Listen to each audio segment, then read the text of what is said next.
46절에서 52절 중에 45절까지 같이 읽었는데요.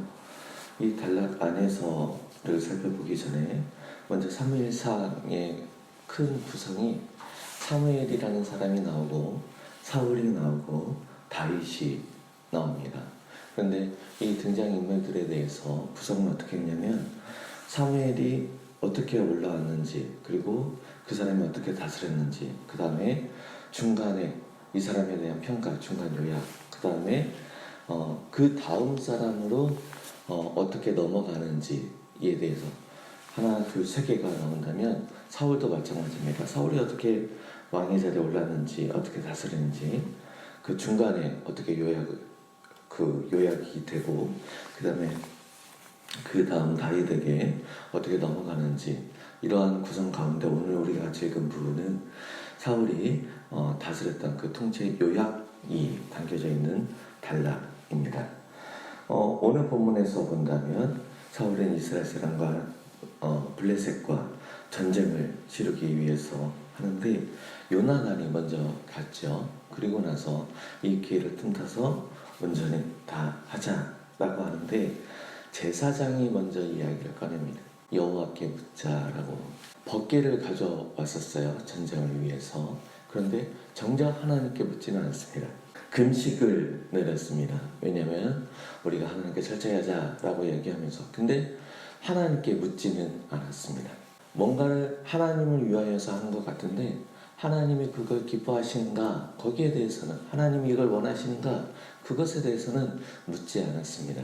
그리고 자기 생각에 오른 대로 선언을 하고 맹세를 하죠. 심지어 오늘 본문에서는 내 아들이라 할지라도 그가 죽임을 면치 못하리라 라고 맹세를 하죠. 그리고 나서 요나단이 뽑혔을 때 너는 어쩔 수 없이 죽어야 된다. 왜냐하면 내가 이 백성들 앞에서 이렇게 맹세를 했으니까. 하나님을 위한 것 같은데 전혀 하나님이 그 안에 반영되어 있지 않은 상황입니다. 다윗은 하나님께 물을 때마다 응답을 얻습니다. 요나단도 이 앞서서 하나님께 물을 때 응답을 얻죠. 하지만 사울은 하나님께 답을 얻지 못합니다. 이 사건뿐만 아니라 다른 사건에서도 그러합니다. 그런데 오늘 본문에서 하나님이 침묵하신 이유는 요나단의 사울이 금식령을 선포한 것에 대하 어긴 것, 그것 때문이 아니라 사울이 독단적으로 맹세를 남발하고 있는 그런 상황 가운데 하나님이 침묵하시는 게 아닌가. 오히려 백성이 더 지혜로워서 사울이 더 악을 행하지 않도록 막게 되는 그러한 상황이 벌어진 것이죠. 우리도 일상생활에서 삶 가운데 하나님을 위하고 하나님의 영광을 위한다라고 시작하는데 어느 순간에 보면 나의 고집과 아집만 남아있는 경우를 종종 봅니다. 참으로 안타까운 상황입니다. 근데 그게 겉면이 가고 또 주변 상황을 보라 이야기했을 때 쉽지는 않은 것 같습니다.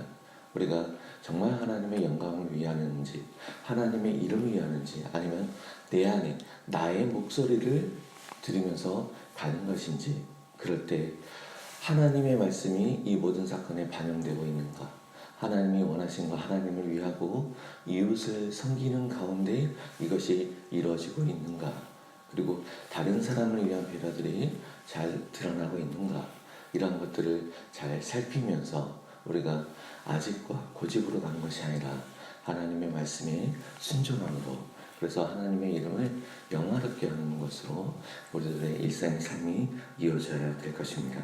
특별히 오늘부터 시작되는 이번 한 주간, 5월을 마무리하고 6월을 시작하는 이번 한 주간의 그 삶 가운데 우리가 하나님을 즐거이 하며 예수 그리스도께서 이 땅에 오신 그 목적, 죄인을 위하여 이 땅에 오셨다라고 했습니다.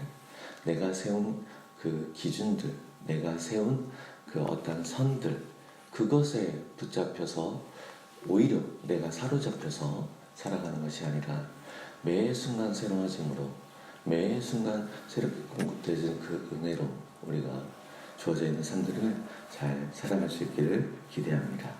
기도하겠습니다.